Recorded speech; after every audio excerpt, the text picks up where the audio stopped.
Alam niyo kayo. Hi mga moms! Alam niyo kayo lang may mga ma'am. For today's video, rarampa po kami dito sa Cebu. Kasama si Kuya Jerry. Yan. Eh wala si... dadaan ba na sa atin, Lorelai? Puntahan natin. Dadaan pa natin siya. Kasama ko pa rin yung dalawang was. Naka-make up man ka, tanggalin yung kilay. Bago pa kang wax. So, halika-ikotin na natin na Cebu. Eto na, simulan na ating paggagala sa Cebu City. Okay, first stop, ayun, nadaanan natin syempre ang pinakasikat na SM City Cebu dito. Ganon din ang Robinson, hindi din talaga magpapakabog. Tari, ang dami na nilang building dito nagtataasan na para ng Maynila. At syempre pa ang kanilang Malacanang, yan, dito sa Cebu. Napakaganda rin yan, napakalinis. Gawin din ito kanilang plaza, yan, napakaraming tao rin dyan paggabi. Ito. At syempre pa, ayan na. Ang pinakadahilan ng aming pag-iikot, itong tinatawag nilang CCLX. Ayan. Napakaganda nito kasi ito ang nagdudugtong sa Cebu at Cordova. Ayan. Kaya siya tinawag na CCLX. Napakaganda nito lalo na kapag nakasakay ka sa barko. Kitang-kita mo yung kanilang kagandahan ng structure ng tulay. And of course, ang SRP o ang South Road Properties ng Cebu. Ayan, napakaganda niyan. Ayan, at para makarating tayo sa CCLX, ayan, dumaan kami ng SMC side. Ayan, para makapasok kami o makakit kami dyan sa tulay ng CCLX. Ayan, napakahaba nitong tulay nito at napakaganda kasi isa to sa mga naipagawa under the administration of former President Rodrigo Duterte. So, kudos para sa lahat ng mga gumawa nitong kanilang tulay. And of course, para po sa lahat ng mga Cebuano, ayan, na makikinabang nitong kanilang tulay. Napakaganda po at saka talagang sobrang napakaganda. Kaya naman, we would like also to congratulate yung lahat ng ating mga architect, engineer, ayan, lahat ng mga construction team na gumawa sa tulay na to dahil napakaganda talaga at ang bongga. Kaya kapag nandito ako sa Cebu, kailangan makikita mo at mapupuntahan. So pare-parehas kami first time namin na-experience itong bridge ng Cebu. Super ang ganda. Sabihin gumagaling talaga yung mga architecture, mga engineering natin. Diba?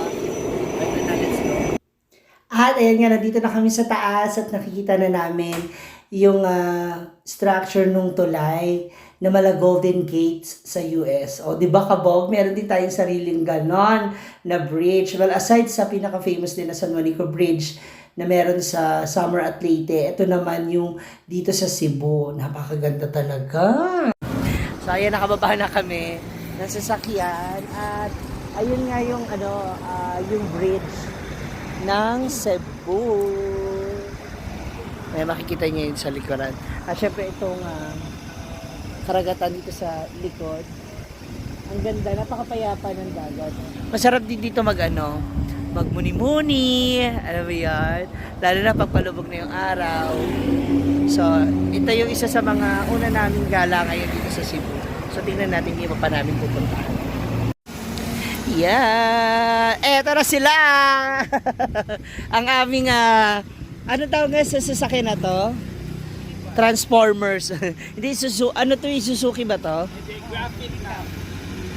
Smart cab. Multicab. Pero ang ganda kasya yung siyam na pasahero. Nung sa katawan pa lang ni Gwen, kasya na siya lahat. That's Ate Lorelai and Kuya Jessie! Ayan, tama na. O lalo nga akala namin Jerry. Kuya Jerry. Ayan. So, dito na kami sa Talay. Ayun, makikita mo yung yan. Yung yung CCLX. Cebu City, ano siya? Cebu City. Cebu Cordova. Cebu Cordova. Tapos ano yung L? Lolo. Cebu Cordova Lolo Express. Expressway. Cebu Cordova Lolo Express. The Cebu Cordova Link. Link Expressway. Ayun. Hala, may model. Pak, model. Pointed, go pointed, pak. Oh, na. Ballerina, oh, pak.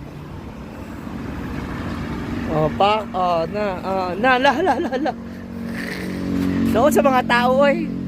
Oh, pak. Di ba? Ang ganda ng bridge niya, yun, no. Matatanong mo rin ang Cebu City, ayan. Ang kanila mga naglalakihang mga buildings. So, para na rin siyang Manila, almost. So,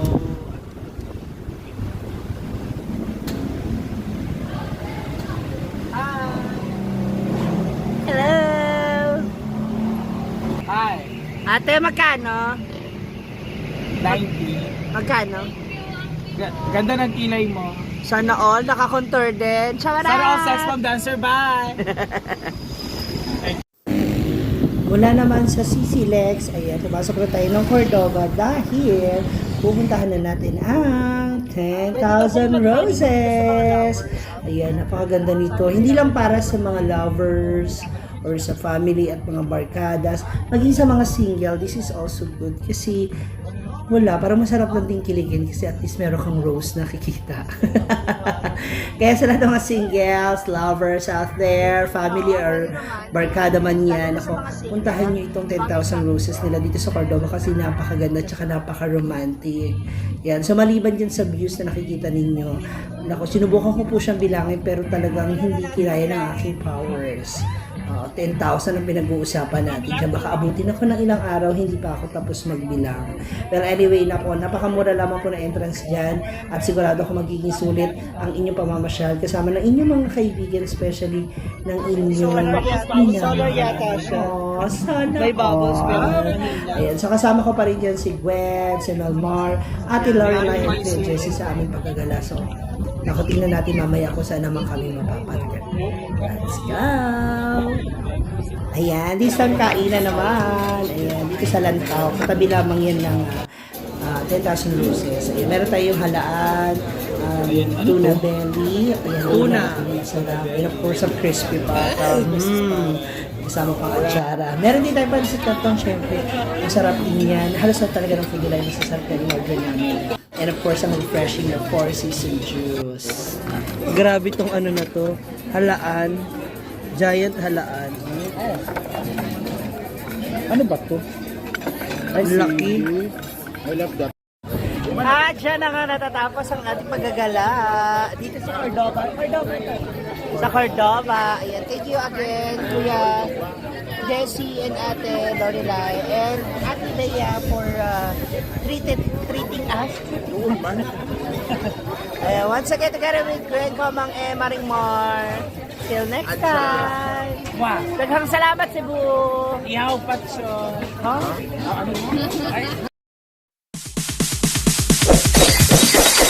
It's DJ.